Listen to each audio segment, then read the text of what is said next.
So first, regarding to the white name list, well, it's not new since almost like all banks started to using white name list to manage their property development loan since around like 5 or 7 years ago. And the second is that the current white name list seems to be a bit different because it shifts a part of the responsibility, like for project screening from the banks to local governments. The local government screen those projects and push them or provide them to the banks. So there's a problem about like who will bear the loss if there's something if the loan goes off. So if the local government can provide like guarantee for these projects, it sounds to be a good idea, but it doesn't seem to like this in recent situation.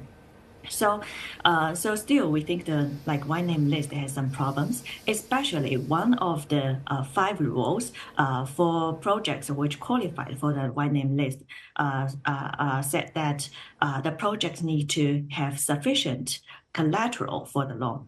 But we know that in the past 2 years, banks are, especially past 1 year, banks have been supportive or have been pushed to lend more to developers. So if a project has enough collateral, it was already quite easy for them to acquire bank loans, especially from SOE banks. So with current like white name list, we don't think it can change the fundamental of the situation of the private developers, but more providing a liquidity easing in short term. The second, regarding to the whole China property market, on one hand is that, yes, we do see that equity investors only focus on few SOE developers. But on the other hand is that the property sector is also played as a proxy, especially during the market rebounds, given they are high beta and they are largely underweighted. For example, like we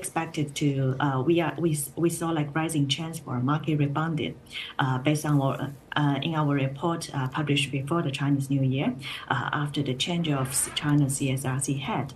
And property sector usually rebounds more amid market rebounds.